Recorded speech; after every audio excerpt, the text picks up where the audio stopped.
Welcome to The Explainer. Today we are diving deep into the absolutely wild world of celebrity crypto scams. And get this, we're not just talking about it. We're going to hear the story straight from the scammer himself. We're going inside the mind of the man who fooled A-list stars and walked away with millions from their fans.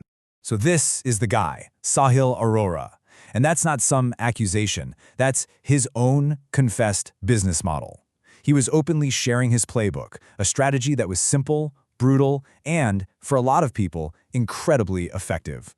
You know, his reputation got so bad that when he dropped a public apology on Twitter, pretty much the entire internet just assumed his account was hacked. No, seriously. He had to post a video of himself just to prove it was actually him. So, what gives? Was he actually sorry, or was this just another play for attention? Well, we're going to lay out the facts, and you can be the judge. He put his entire playbook out there, on the record, and now we're about to break it all down, starting with the confession itself. According to Sahil himself, once he got a taste of that fast money, rug pulling just became his thing. It was like a habit. Think about it. He had access to some of the biggest names on the planet, and he just burned through those relationships one by one, all for a quick buck. Yeah, for anyone not in the crypto world, a rug pull is exactly what it sounds like. You build the hype, people throw their money in, and poof, the developers vanish, taking everything. It's a classic dirty move. So the real question is, how on earth did Sahil keep pulling this off with major A-list celebrities? Okay, so let's see how this actually works in practice. And for our first case study, we've got one of his biggest targets, Caitlyn Jenner. This one really shows you just how bold his whole strategy was. Okay, so here it is, his 4-step playbook. It all started, according to him, with a really simple offer to Caitlyn for just one tweet. But here's the catch she had no idea about. That single tweet was actually launching a brand new crypto coin in her name. And while all her fans were piling in and buying it up, he was getting ready to dump everything. So how much did he pay her for this? $50,000. That's it? From her perspective, this was probably just another endorsement deal, right? A quick tweet for a crypto project, no big deal. Or so she thought. And this is what Sahil admitted he made just 6 hours later. Over 200 grand. Think about that. He pays her $50,000, uses her name to get her fans to buy in, then sells everything, crashing the price and walking away with a massive profit. And for him, this was just the warm-up act. But if you think that was wild, his next move with singer Jason Derulo took this to a whole other level. I mean, this wasn't just a rug pull anymore. This became a scam inside of a scam, a crazy drama of lies and double crosses. Yeah, the deception here was just on another planet. Derulo was told he was getting paid a couple $100,000 to tweet a link, an affiliate link for an online casino. Simple enough, right? Except that same link was secretly launching the Jason coin. He had no idea. Okay, this timeline is just insane. Check out how fast this all went down. Sahil sends a fake wire confirmation. Derulo tweets the link, and bam, the coin exists. In just 2 hours, it hits a $10 million market cap, and just 30 minutes later, Sahil rugs it, pulls the plug. But here's the twist. Derulo lands, sees the chaos, and decides he's not going down like that. He decides to scam the scammer.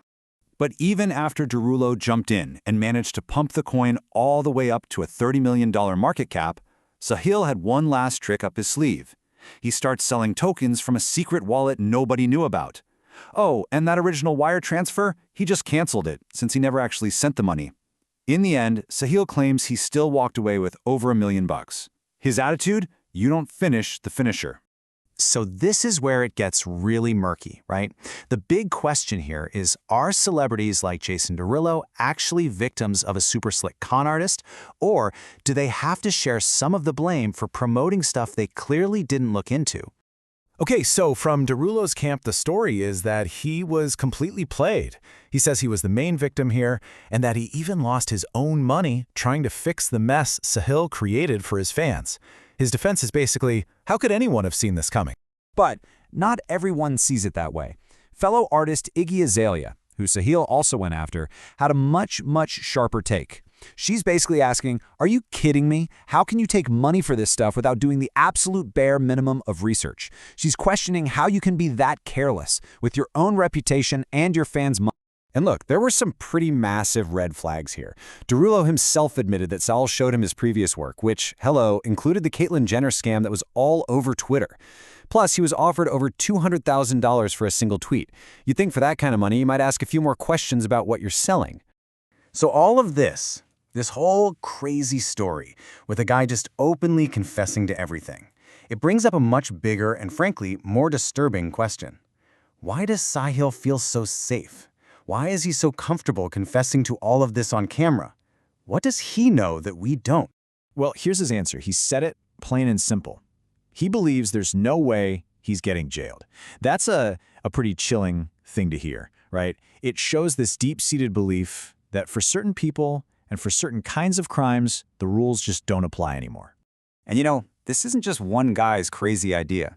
It kind of reflects this growing feeling out there. The people pulling off these scams seem to be working under the assumption that the regulators, the people whose job it is to stop them, are just not there, that the laws aren't being enforced. And then you get this moment of just bizarre honesty. Sahil himself admits it. He says, people like me should not exist in this space. He literally agrees that the whole system is broken. He knows he shouldn't be able to get away with this stuff, but he keeps doing it simply because he can. And that's really what it all boils down to, isn't it? That's the question we're left with. If the scammers think there are no consequences, if the celebrities getting paid don't do their homework, and if the regulators don't step in, who's left holding the bag? It's the fans. They're the ones who lose every single time. The whole system just pushes the risk onto them, leaving them to pay the price for everyone else's greed and negligence.